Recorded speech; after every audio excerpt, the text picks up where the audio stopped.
नमस्कार दोस्तों, स्वागत है आपका आपके अपने YouTube channel success point Saidpur में। दोस्तों आज है 8 जुलाई और 8 जुलाई के जितने भी इम्पॉर्टेंट क्वेश्चन हैं आप लोगों के लिए लाया गया है, जो कि आपकी प्रतियोगी परीक्षाओं के लिए काफ़ी महत्वपूर्ण है।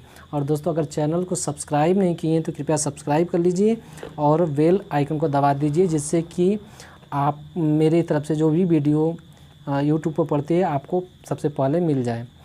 तो चलते हैं आज के पहले प्रश्न की ओर, जिसमें आज का पहला प्रश्न है, किसने भारत का पहला social media app element launch किया है।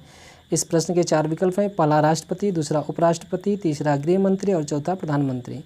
तो इसमें आपका जो दूसरा विकल्प है उपराष्ट्रपति वह सही है। तो भारत के वर्तमान उपराष्ट्रपति वेंकैया नायडू हैं।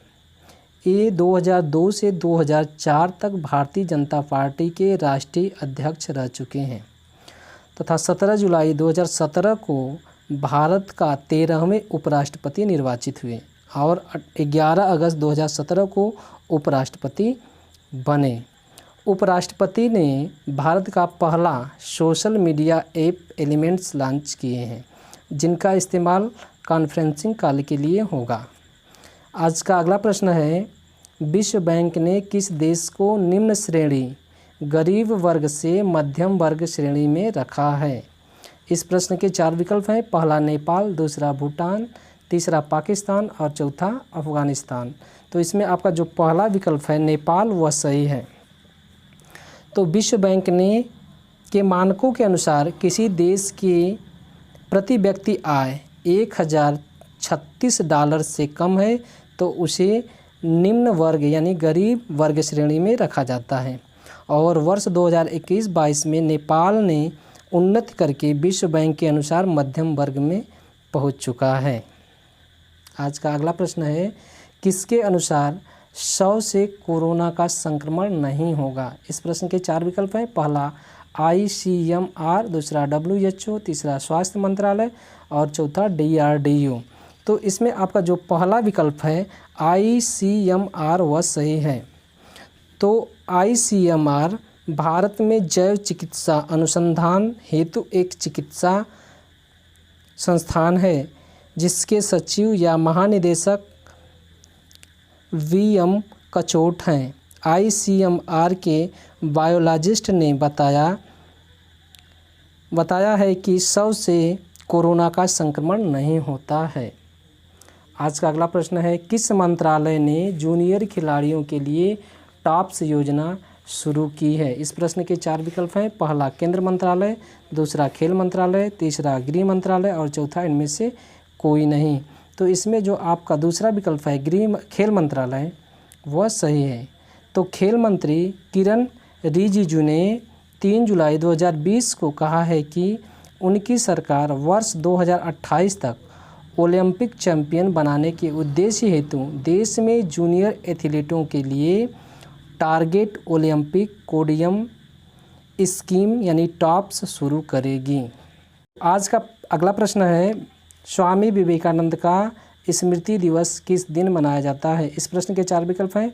पहला 4 जुलाई, दूसरा 5 जुलाई, तीसरा 6 जुलाई और चौथा 7 जुलाई। तो इसमें जो आपका पहला विकल्प है 4 जुलाई वह सही है। तो 4 जुलाई को हर वर्ष स्वामी विवेकानंद स्मृति दिवस मनाया जाता है, जिसे राष्ट्रीय युवा दिवस भी कहते हैं। स्वामी विवेकानंद जी का जन्म 12 जनवरी 1863 ईस्वी को कोलकाता में हुआ था। ये मानवता के सच्चे सेवक थे। मात्र 39 वर्ष की आयु में 4 जुलाई 1852 को इनकी मृत्यु हो गई।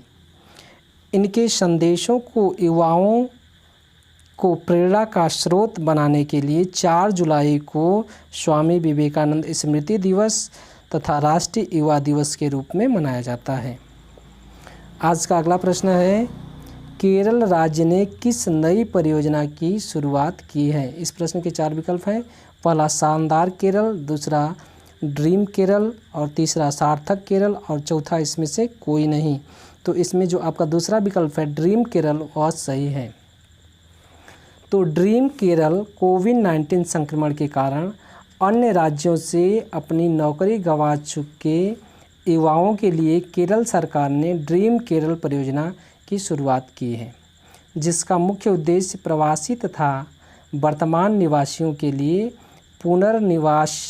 पुनर्वास तथा रोजगार साधन उपलब्ध कराना है।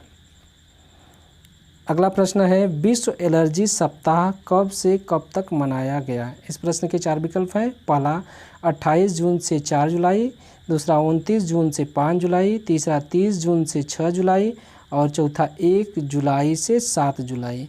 तो इसमें जो आपका पहला विकल्प है 28 जून से 4 जुलाई वह सही है। तो इस वर्ष विश्व एलर्जी सप्ताह दिवस 28 जून से 4 जुलाई तक मनाया गया।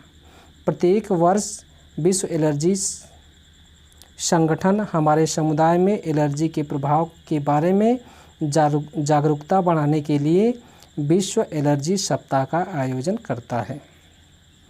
आज का अगला प्रश्न है, चीन और संयुक्त राज्य अमेरिका के बाद दुनिया का तीसरा सबसे बड़ा इलेक्ट्रॉनिक कचरा उत्पन्न करने वाला कौन सा देश है? इस प्रश्न के 4 विकल्प हैं। पहला भारत, दूसरा जापान, तीसरा ऑस्ट्रेलिया और चौथा फ्रांस। तो इसमें जो आपका पहला विकल्प है भारत वह सही है।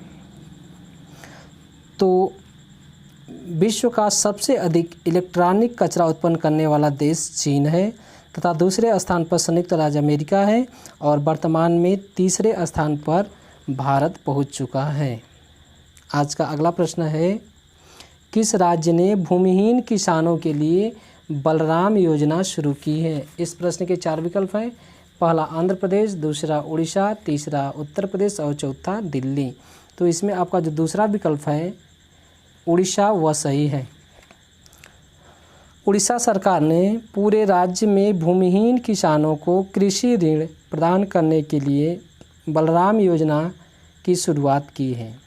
इस योजना के तहत अगले 2 वर्षों में 740 भूमिहीन किसानों को 1040 करोड़ रुपए का कृषि ऋण प्रदान किया जाएगा। आज का अगला प्रश्न है, प्रधानमंत्री नरेंद्र मोदी ने किस माइक्रो ब्लॉगिंग वेबसाइट को छोड़ने का फैसला किया है?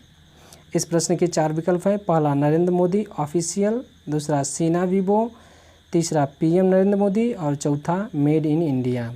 तो इसमें जो आपका दूसरा विकल्प है सीना वीबो वह सही है। तो भारत द्वारा चीन के वनसेट ऐप को हटाने के फैसले के बाद भारत के पीएम नरेंद्र मोदी जी ने एक चीनी माइक्रो व्लॉगिंग वेबसाइट सीना वीवी को छोड़ने का फैसला किया है। हाल ही में पीएम का अकाउंट ऐप उनकी प्रोफाइल फ़ोटो, पोस्ट और टिप्पणी के हैंडल से हट जाने के बाद खाली हो गया है। पीएम मोदी जी ने सीना वीबो पर 115 पोस्ट किए थे।